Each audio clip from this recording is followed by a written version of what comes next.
오늘 주시는 말씀을 가지고 하나님 나라의 법칙 12번째 충성된 사자라는 제목으로 함께 은혜를 나누고자 합니다. 지금 우리는 러시아와 우크라이나 사이에 일어난 전쟁을 소식을 통해 듣고 있습니다. 이 땅에 전쟁이 없었던 적은 없었다고 할 만큼 세상은 전쟁 중입니다. 그러나 우크라이나의 전쟁보다 더 치열한 전쟁이 지금 눈에 보이지 않는 것 같지만 우리에게 일어나고 있습니다. 전쟁이라고 한다면 이기느냐 지느냐 둘 중에 하나밖에 없습니다. 전쟁은 안 하면 좋지만 이겨야 하는 것입니다. 그러나 할 수밖에 없는 전쟁이 있습니다. 그 전쟁이 지금 이 세상에서 가장 치열한 전쟁인데 바로 사람 전쟁입니다. 사람을 찾는 것입니다. 우리는 이런 말을 들으면 사실 고개를 갸우뚱하게 됩니다. 이렇게 사람이 많은데 지금 전 세계에 약 76억 명의 사람들이 살고 있는데 사람을 찾는다. 사실 우리는 인생을 사람을 찾다가 인생의 많은 부분들을 거의 인생 전부를 다 허비하고 있다고 할 정도로 사람을 찾습니다. 남자는 여자를 찾고 남편은 아내를 찾고 아내는 남편을 찾고 사장은 직원을 찾고 사람들은 또 친구를 찾고 그런데 우리가 막상 사람을 찾고 보면 사람은 많으나 쓸 사람은 없습니다. 사람은 많으나 믿을 사람은 없습니다. 사람은 많지만 평생 좋은 관계로 지낼 사람은 없는 것입니다. 그러면서도 우리는 끊임없이 사람을 찾습니다. 하나님도 사람을 찾으신다고 말씀하십니다. 그러면 하나님이 찾으시는 사람은 어떤 사람인가? 시편 101편 6절을 보면 내 눈이 이 땅에 충성된 자를 살피어 나와 함께 살게 하리니 완전한 길에 행하는 자가 나를 따르리로다. 하나님이 찾으시는 사람은 어떤 사람입니까? 라고 묻는다면 충성된 사람이다 라고 성경은 말합니다. 하나님은 충성된 사람과 함께 살기를 원하시고 충성된 사람과 함께 완전한 길에 행하기를 원하십니다. 하나님은 충성된 사람을 불러서 그에게 하나님의 일을 맡기고 싶어 하신다는 것입니다. 막연하지만 우리가 말씀을 나누기 전에 먼저 마음에 결단이 있기를 원합니다. 하나님, 저는 하나님이 찾으시는 충성된 사람이 되기를 원합니다. 그런 결단이 먼저 있고 난 다음에 우리는 이 충성이란 것이 과연 무엇인가, 무엇이기에 하나님께서 그렇게 충성된 사람을 찾으시는가를 살펴보고자 합니다. 충성이라는 글을 국어사전을 살펴보면 이렇게 이야기합니다. 진정에서 우러나오는 정성이다. 그런데 이 국어사전이 말하고 있는 충성은 그 근원이 자신에게 있습니다. 그런데 이것은 성경이 말하는 충성과는 다른 것입니다. 우리는 성경이 말하는 충성을 찾아야 합니다. 충성의 글자를 살펴보니까 아만이라는 히브리어에서 나왔습니다. 진심으로 믿다, 의지하다라는 뜻입니다. 우리가 열심히 하고 있는 아멘이라는 말과 동일한 어원을 갖고 있습니다. 그래서 결국 무슨 말인가? 충성이라는 것은 진정한 아멘인데 진정한 아멘은 내 생각을 꺾고 의심과 불신을 버리고 주님 뜻에 절대로 순종하겠다라는 의미를 담는다는 것입니다. 신약 성경에 보면 이 충성을 헬라어로 피스티스라고 말합니다. 그런데 이 피스티스는 믿음이란 말로 훨씬 더 많이 사용되어지는 말입니다. 결국 이 충성은 믿음과 관계가 있다는 것입니다. 믿음과 관계가 있다면 우리는 말씀을 떠올릴 수 있어야 합니다. 로마서 10장 17절 믿음은 들음에서 나며 들음은 그리스도의 말씀으로 말미암았느니라. 이런 여러 가지 것들을 종합해 볼 때 성경이 말하는 충성은 하나님의 말씀을 듣고 그 말씀이 하나님의 음성임을 믿는 데서 나오는 행동, 그것을 통틀어서 충성이다라고 하는 것입니다. 하나님의 말씀을 듣는 것이 굉장히 중요합니다. 재밌는 것은 한자가 이 성경이 말하는 충성의 의미를 잘 설명하고 있다는 것입니다. 이 한자의 충성이라는 말을 풀이하면 마음의 중심에서 말을 듣고 그것을 이루는 것이다. 성경적 의미와 거의 동일합니다. 사람들은 충성에 대해서 어떻게 생각하는가를 살펴보면 놀랍게도 성경이 말하는 충성과 좀 다른 것을 우리는 발견하게 됩니다. 사람들은 열심히만 하면 충성이라고 말하기도 합니다.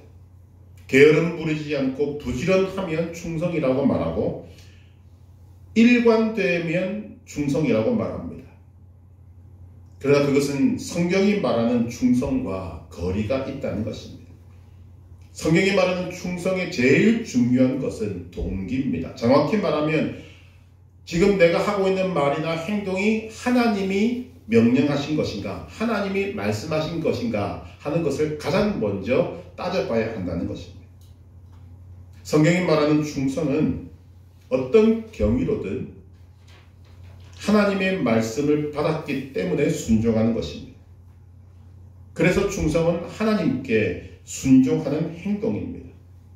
하나님께 순종하기 때문에 만일 그 결과가 내 기대와는 다르고 혹시라도 그 순종의 결과로 내게 어려움이 닥친다 하더라도 그 출발이 하나님이시기 때문에 남들이 알아주든 알아주지 않든 남들이 욕을 하든 뭘 하든 상관없이 하나님께 순종하며 나아가는 것입니다.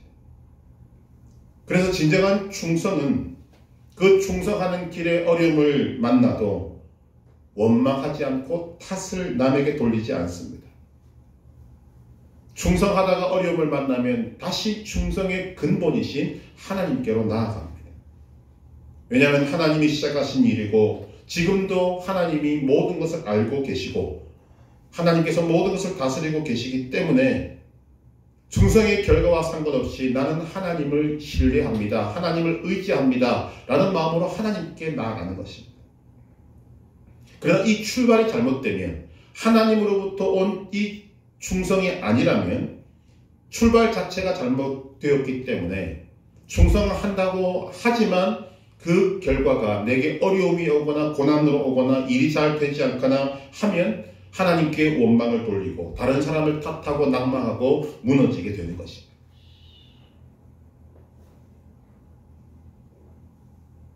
동기가 중요합니다. 마음이 중요합니다.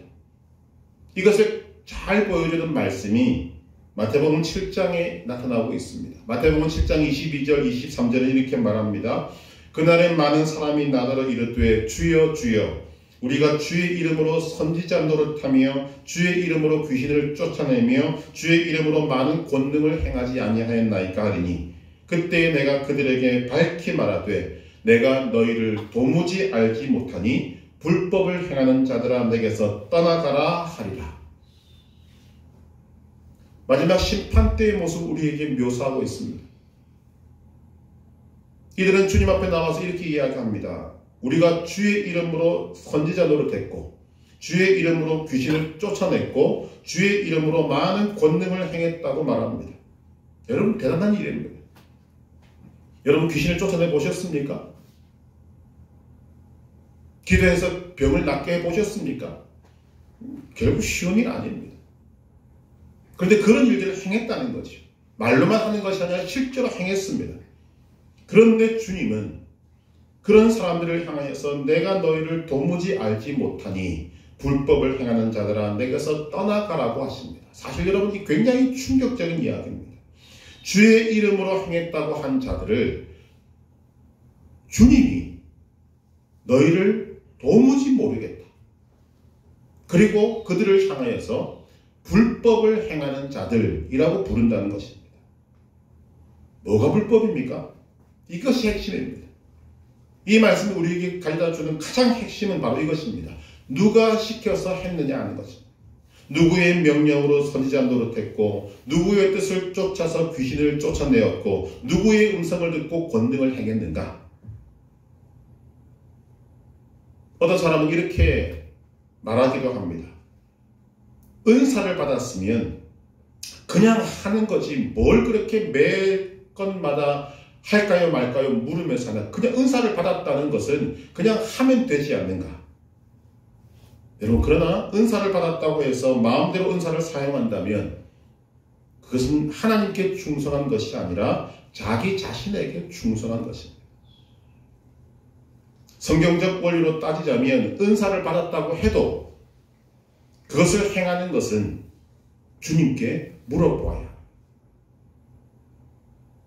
여러분, 예수님이 사역하실 때도 마찬가지지 않습니까?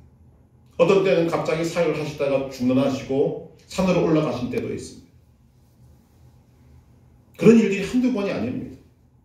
우리가 살펴보게 되겠습니다만 거기에 핵심이 있는 것입니다. 은사를 행할까요 말까요?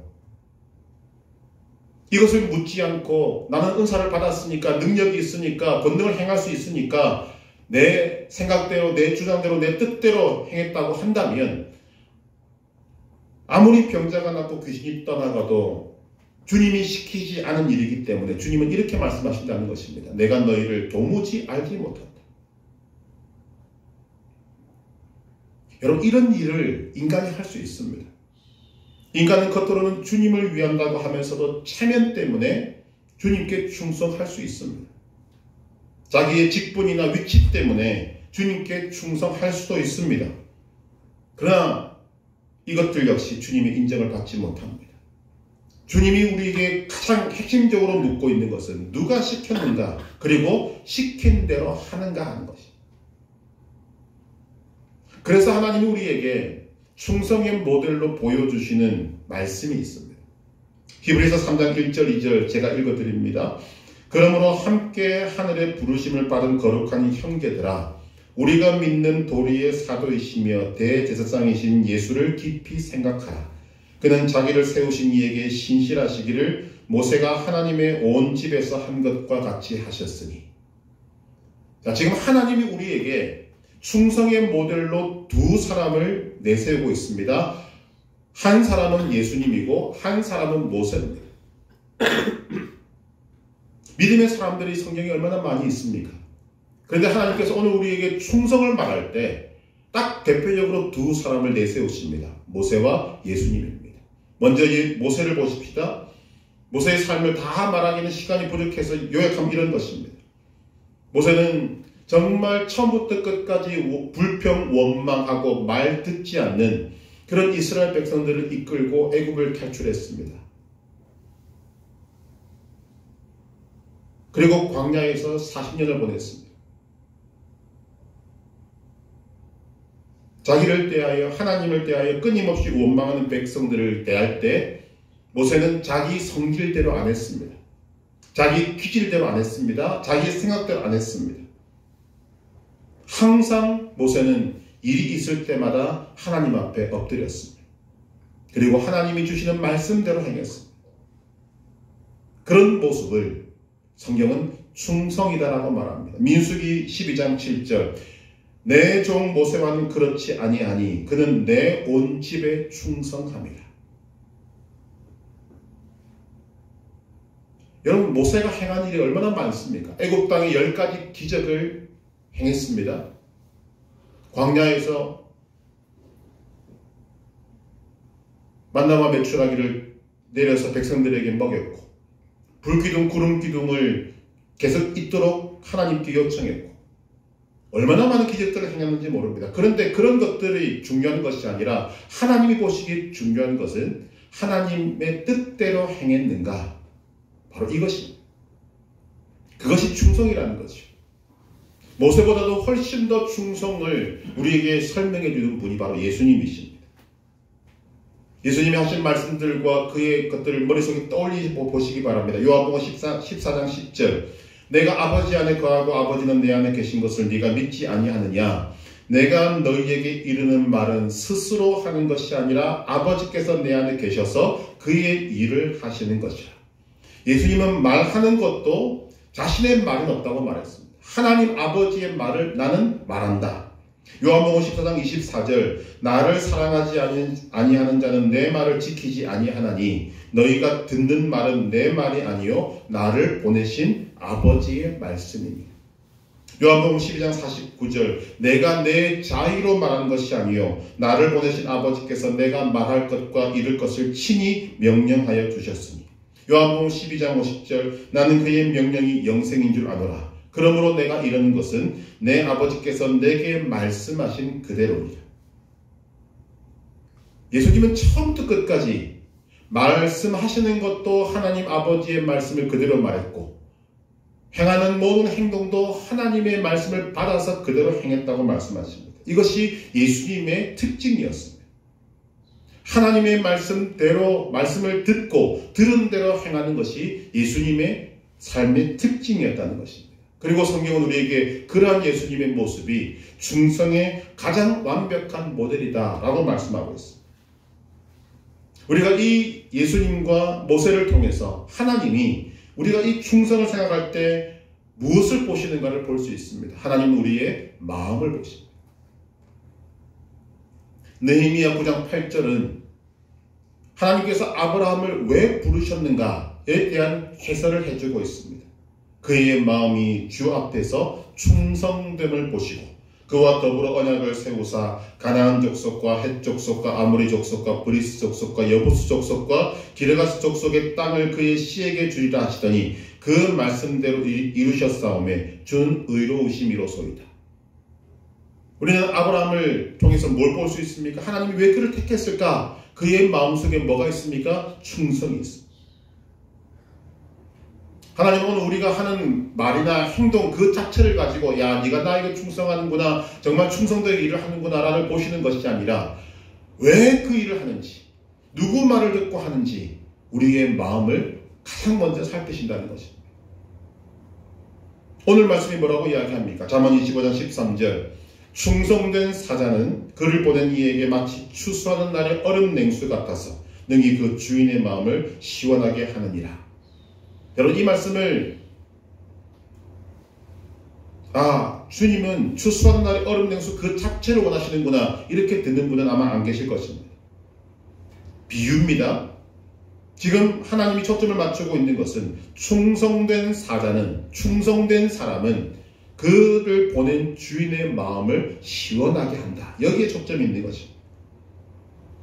한번 생각해 보십시다. 말씀 그대로 보면 주인이 사자를 파송합니다. 자신을 대신해서 사자를 파송합니다. 그리고 그 사자를 보낸 주인의 마음은 답답하고 초조합니다. 그 사자가 어떻게 일을 처리하는지에 따라서 운명이 달라지기 때문입니다. 이 주인이 왕이라면 그 보낸 사자가 일을 어떻게 처리하는가에 따라서 나라의 운명이 왔다 갔다 움직이는 것입니다. 마음이 답답하고 초조할 수밖에 없습니다. 마치 말씀과 같이 추수 때에 땀을 흘리며 수고하는 농부들의 마음과 같다는 것입니다. 그럴 때 무엇이 왕의 마음을 시원하게 해줄 수 있는가? 사자가 주인의 뜻대로 어려운 문제를 잘 해결했다는 소식이 들릴 때 주인의 마음은 시원해지는 것입니다. 하나님도 하나님의 백성들로 인해서 바로 그런 시원함을 느끼고 싶어 하시는 것입니다. 하나님의 백성들이 하나님의 말씀을 듣고 믿고 그대로 순종할 때 시원함을 느끼신다. 우리에게 그렇게 말씀하시는 것입니다. 오늘 우리도 사실 이런 사람을 찾고 있지 않습니까? 이런 남편을 찾고 이런 아내를 찾고 이런 직원을 찾고 이런 일꾼을 찾는 것이 전쟁의 양상입니다. 참 없다는 거죠. 그러나 찾아야 하고 찾는 가운데 있는 줄로 믿습니다. 이런 시원한 마음을 표현해주는 또 다른 말씀이 있습니다. 고린도전서 16장 17절 18절 사도 바울이 고린도 교회에 보낸 편지인데 그 내용 속에 이런 내용이 있습니다. 내가 스데바나와 브드나도와 아가이고가 온 것을 기뻐하노니 그들이 너희의 부족한 것을 채웠습니다. 그들이 나와 너희 마음을 시원하게 하였으니 그러므로 너희는 이런 사람들을 알아주라. 여러분 사도 바울의 마음도 답답할 때가 있습니다. 그런데 그런 사도 바울의 마음 그리고 이 편지를 전하고 있는 고린도 교회 성도들의 마음을 시원하게 해준 사람들이 있습니다. 그들이 세 사람이라고 말합니다. 스데바나와 브드나도와 아가이고 성경은 이 사람들이 무엇을 했는지에 대해서 정확한 자료를 제시해 주지는 않습니다만 말씀의 맥락을 보고 사도 바울이 하나님의 마음을 받아서 마음이 시원하겠다라고 했을 때 우리는 이들이 행했던 행동이 하나님의 뜻을 따라 행한 행동이었음을 짐작하게 됩니다. 그들 때문에 바울은 마음이 기뻤고 모두가 기뻐했고 마음이 시원했다는 것입니다. 충성은 하나님의 말씀대로 행하는 사람을 말합니다. 말씀대로 행하는 사람은 하나님의 마음을 시원하게 하는 것입니다. 그런데 문제가 무엇입니까? 우리가 이런 말씀들을 한두 번 들은 것이 아니기 때문에 충성이 이런 것이구나라는 것을 우리는 알게 되고 또한 지금도 알고 있다고 생각이 됩니다. 그런데 문제는 그런 충성된 모습이 내게 없다는 것입니다. 충성되게 감당할 힘과 능력이 내게 없다는 것입니다.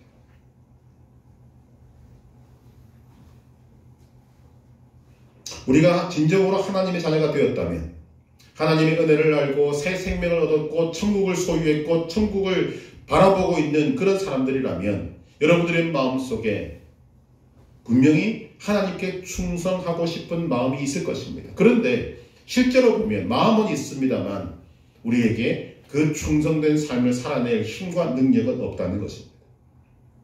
그렇다면 우리는 말씀을 통해서 생각하게 됩니다. 지금 분명히 하나님의 말씀을 통해서 우리에게 나는 이런 사람을 찾고 있다. 이런 사람을 원한다. 우리에게 지금 그런 사람이 되라고 말씀하고 있는 것입니다.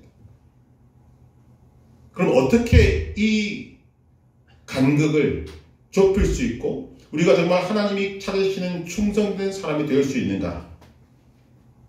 충성된 사자가 되기 위해서는 먼저 얼음 냉수 같은 성령의 능력을 힘입어야 합니다. 성령의 능력을 힘입지 않고는 우리는 충성된 사자가 결코 될 수 없는 것입니다. 요한복음 7장 37절에서 39절에서 예수님은 성령에 대해서 이런 말씀을 주십니다. 명절 끝날 곧 큰 날에 예수께서 서서 외쳐 이르시되 누구든지 목마르거든 내게로 와서 마시라. 나를 믿는 자는 성경의 이름과 같이 그 배에서 생수의 강이 흘러나오리라 하시니 이는 그를 믿는 자들이 받을 성령을 가리켜 말씀하신 것이라. 성령을 향해서 뭐라고 하십니까? 생수와 같다. 생수의 강이 흘러나오는 것이 성령이다 라고 말씀하고 있습니다. 우리 안에 생수 되시는 성령이 충만하고 또 흘러넘칠 때 우리는 하나님의 마음을 시원케 할 수 있다는 것입니다. 그렇다면 어떻게 우리가 생수 되시는 성령으로 충만할 수 있는가? 여러분, 하나님께서 그래서 우리에게 구하라고 하십니다. 우리에게는 하나님을 마음을 시원하게 할 수 있는 충성된 모습이 쥐어짜도 안 나오기 때문에 하나님은 우리에게 구하라. 내가 주겠다고 하십니다. 누가복음 11장 13절 너희가 악할지라도 좋은 것을 자식에게 줄 알거든 하물며 너희 하늘 아버지께서 구하는 자에게 성령을 주시지 않겠느냐. 우리가 지금까지도 그런 기도를 해왔다고 저는 생각하지만 여러분, 이제 음력설을 맞는 오늘 새로운 마음으로 우리의 기도 제목에 가장 우선적인 기도 제목이 우리에게 있어야 될 줄로 믿습니다. 그 기도 제목은 주님, 성령으로 충만케 하여 주옵소서. 생수와 같은 성령으로 힘입게 하여 주옵소서. 우리가 기도해야 한다는 것입니다.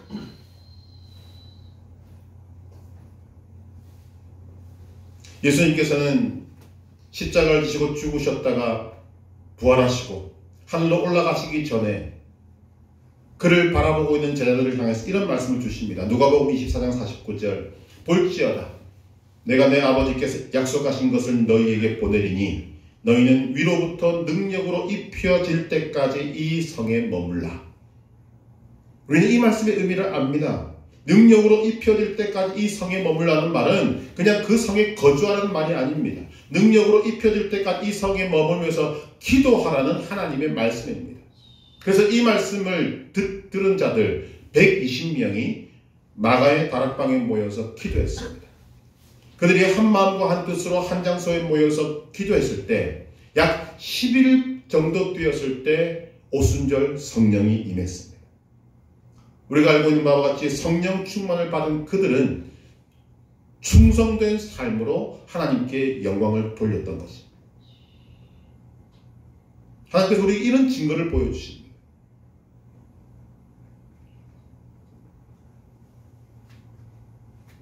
충성된 삶이란 하나님의 말씀을 듣고 그대로 행하는 삶입니다. 내 생각, 내 뜻, 내 주장대로 하는 것이 아니라 철저하게 하나님의 말씀대로 하는 것입니다. 충성된 삶을 살기 위해서는, 즉 하나님이 찾으시는 사람이 되기 위해서는 우리가 해야 할 것들이 있습니다. 첫째가 바로 기도입니다. 하나님께 의뢰하고 기도하는 것입니다. 충성의 모델로 세워주신 예수님, 우리가 아는 바와 같이 틈만 나면 기도하셨습니다. 때로는 잠을 주무시지 않고 기도했고 때로는 먹지도 마시지도 않고 기도하셨습니다. 순종의 모델이었던 모세, 틈만 나면 하나님 앞에 엎드렸습니다. 기도했다는 것이죠. 기도하면서 하나님의 음성을 듣고, 기도하면서 자신을 내려놓고, 기도하면서 성령 충만을 구해서 충만한 성령의 힘으로 충성된 삶을 살아가게 된 것입니다. 주님은 우리에게 기도하라고 하십니다. 성령 충만을 위해서 기도하라고 하십니다. 충성된 사자가 되기 위해서 기도하라고 하십니다. 그래야 우리가 하나님의 마음을 시원케 하는 충성된 사자가 될 수 있기 때문입니다. 두 번째는 정결한 삶을 살아야 합니다. 깨끗한 삶을 살아야 합니다. 사실 이것도 나의 힘으로 될 수 있는 것이 아니라 성령의 도우심을 힘입어야 합니다. 왜 우리가 깨끗하고 정결한 삶, 거룩한 삶을 살아야 하는가?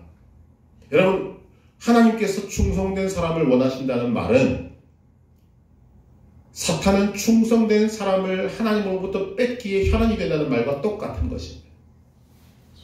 충성되지 못하게 만드는 것이죠. 그런데 무엇이 충성되지 못하게 만드는가? 우리의 삶에 허물이 많으면, 때가 많으면, 죄가 많으면 충성된 삶을 살고 싶어도 못 삽니다. 다니엘서 6장 3절 4절에 놀라운 말씀이 있습니다. 다니엘은 마음이 민첩하여 총리들과 고관들 위에 뛰어남으로 왕이 그를 세워 전국을 다스리게 하고자 한지라. 이에 총리들과 고관들이 국사에 대하여 다니엘을 고발할 근거를 찾고자 하였으나 아무 근거, 아무 허물도 찾지 못하였으니 이는 그가 충성되어 아무 그릇됨도 없고 아무 허물도 없음이었더라. 저는 다니엘 옆에 있는 총리들과 고관들의 마음을 인간적으로는 이해합니다. 지금 다니엘은 이 땅에 포로로 잡혀온 외지인입니다. 그런데 그런 사람이 승승장구하는 것, 그 나라 사람들이 싫어할 수밖에 없습니다. 더군다나 자신들과 동일한 지위보다 더 높은 지위에 올려서 지금 이 왕이 다니엘을 전국을 다스리는 총리 중에 한 명으로 삼겠다라고 하는 이 뜻은 그들 마음에 불을 지르는 것입니다. 어떻게 하면 이 다니엘을 무너뜨릴 것인가? 그래서 다니엘의 삶을 샅샅이 훑었는데 안 나오는 것입니다. 우리가 보통 말하지 않습니까? 털어서 먼지 안 하는 사람 없다. 그래서 다니엘은 그때 당시로 보아서도 털어도 먼지 하나 나오지 않은 사람이었습니다. 그런데 그런 다니엘을 향해서 뭐라고 말하고 있습니까? 이는 그가 충성되어 아무 그릇됨도 없고 아무 허물도 없음이었더라. 우리가 깨끗하고 거룩한 삶을 살아야 될 이유가 바로 여기에 있습니다. 마귀가 우리를 참수하고 싶어도 참수하지 못하는 그 사람은 결국은 흔들리지 않고 충성된 삶을 살 수 있게 되는 것입니다. 고난을 당하지 않는다는 말이 아닙니다. 다니엘은 사자굴 속에 들어갔습니다. 그러나 그의 삶에 허물이 없었기 때문에, 그의 삶이 깨끗했기 때문에 그는 그 고난 속에서도 무너지지 않고 쓰러지지 않고 충성되게 끝까지 갈 수 있었다는 것입니다. 삶이 깨끗하지 않으면 충성된 삶을 살 수 없습니다. 마귀의 공격을 받기 때문입니다. 깨끗한 삶을 살면 마귀의 공격에도 무너지지 않을 수 있습니다. 충성된 삶을 계속 살 수 있게 되는 것입니다. 그래서 디모데후서 2장 20절은 이렇게 말합니다. 큰 집에는 금그릇과 은그릇뿐 아니라 나무그릇과 질그릇도 있어 귀하게 쓰는 것도 있고 천하게 쓰는 것도 있나니 그러므로 누구든지 이런 것에서 자기를 깨끗하게 하면 귀히 쓰는 그릇이 되어 거룩하고 주인의 쓰심에 합당하며 모든 선한 일에 준비함이 되리라. 깨끗해라, 정결해라, 거룩해라 우리에게 말씀하십니다. 세 번째, 충성된 삶을 살려면 우리는 끝까지 변하지 말아야 합니다. 이런 충성을 이야기할 때 많이 회자되는 사람이 있습니다. 그 사람이 폴리갑이라는 사람입니다. 옛날 소아시아 7교회 가운데 하나인 서머나 교회에 폴리갑이라는 교부가 있었습니다. 그는 사도 요한의 제자로 알려져 있습니다. 그가 열심히 사역하는 가운데 그가 살던 지방에 핍박이 일어나게 되었습니다. 폴리갑도 붙잡혀서 고난을 겪고 재판을 겪게 되었습니다. 재판을 받는 가운데 재판관이 폴리갑을 보니 나이가 많이 들어 보입니다. 벌을 받지 않아도 그는 금방 죽을 것 같은 그런 나이였다는 것입니다.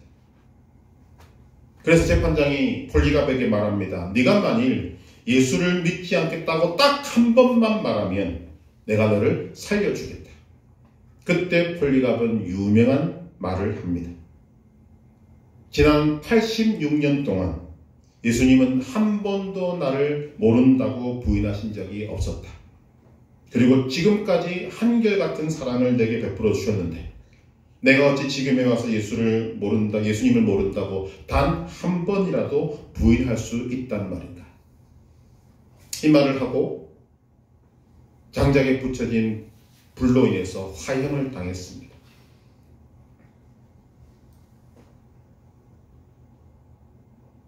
성경은 우리에게 이렇게 말합니다. 고린도전서 4장 1절 2절 사람이 마땅히 우리를 그리스도의 일꾼이요 하나님의 비밀을 맡은 자로 여길지어다. 그리고 맡은 자들에게 구할 것은 충성입니다. 이 충성과 관련되어진 내용이 전해지고 있습니다. 기독교를 가장 핍박했던 로마의 황제가 있었습니다. 네로 황제입니다. 네로 황제는 어떤 이유에서 로마에 불이 났을 때 그 불의 원인을 그리스도인들에게 돌렸고 그것을 빌미로 해서 그리스도인들을 지독하게 핍박했던 왕이었습니다.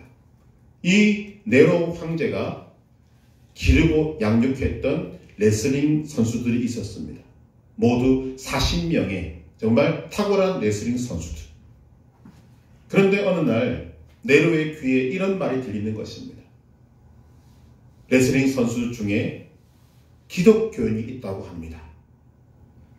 이 소식을 들은 네로가 불같이 화를 내면서 그 감독관에게 찾아내라.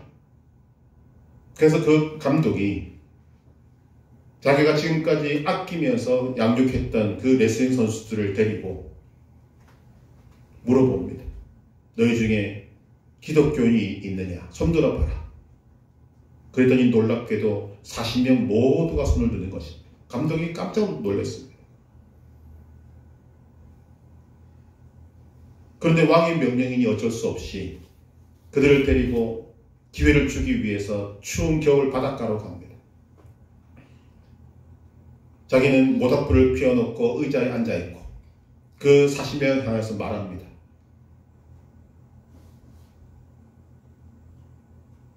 너희 중에 기독교를 버리고 돌아오는 자들은 모닥불 곁에서 음식을 먹고 다시 기회를 줄 것이고 여전히 기독교를 믿겠다는 사람들은 바닷물 속으로 들어가라.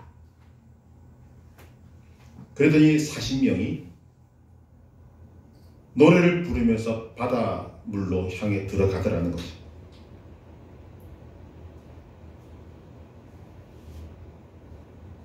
훈련을 열심히 한 레슬링 선수들이기 때문에 잘 견뎠습니다. 그러나 한 명, 두 명 쓰러지기 시작합니다. 이 감독이 그들을 바라보고 있습니다. 그리고 새벽녘이 되었을 때 한 레슬링 선수가 바닷물에서 나와서 감독관에게 와서 이렇게 말합니다. 저는 예수를 믿지 않겠습니다. 그랬더니 이 감독관에 이렇게 이야기를 합니다. 그래, 자기의 옷을 벗어주면서 너는 이 옷을 입고 장작불에 몸을 녹여라. 그리고 출세해라. 나는 저들과 함께 예수를 믿고 하늘나라에 갈 것이다. 그리고 바닷물 속에 들어가서 그들과 함께 죽게 됩니다.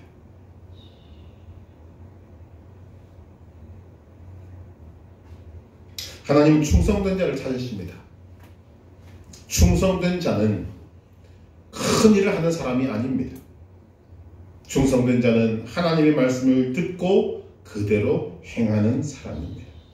하나님은 이런 사람을 만났을 때, 찾았을 때 내 마음이 시원하다라고 하시는 것입니다. 그리고 그런 사람에게 상을 주시겠다고 약속하십니다. 요한계시록 2장 10절 네가 죽도록 충성하라. 그리하면 내가 생명의 면류관을 네게 주리라. 여러분, 여기서 말하는 생명의 면류관은 당연히 우리가 받을 것이지만 여긴 의미가 있습니다. 우리가 가질 수 있는 가장 좋은 것을 주시겠다는 것입니다. 누구에게 주십니까? 충성된 사람에게 가장 좋은 것을 주시겠다. 하나님의 약속입니다. 믿으시길 바랍니다. 그리고 이것을 바라보고 오늘 우리가 충성된 사람으로 주님 앞에 나아가기를 원합니다. 충성된다고 해서 여러분 무언가 자꾸만 인간적인 욕심으로 큰일 해야지 하지 마시길 바랍니다. 충성은 하나님의 말씀을 잘 듣는 것입니다. 들은 대로 믿는 것입니다. 믿은 대로 순종하는 것입니다. 끊임없이 하나님께 의뢰하고 기도하는 것입니다. 나의 힘으로가 아닌 성령의 힘으로 행하는 것이 충성입니다. 성령으로 인해서 정결한 삶을 사시기를 바랍니다. 끝까지 충성하시기를 바랍니다. 그렇게 살아갈 때 우리는 이 충성을 통해서 하나를 증명하게 됩니다. 그것이 무엇인가? 충성은 지금 내가 하고 있는 말과 행동이 그리고 그 삶이 참이다, 진짜임을 증명하게 되는 것입니다. 우리가 충성할 때 우리의 모든 것이 진짜가 되어서 하나님의 마음을 시원케 하고 가장 좋은 선물을 받게 될 것입니다. 충성되어 하나님의 마음을 시원케 해드리고 주님과 영원까지 동행하는 충성된 사자가 되시기를 주님의 이름으로 축복합니다.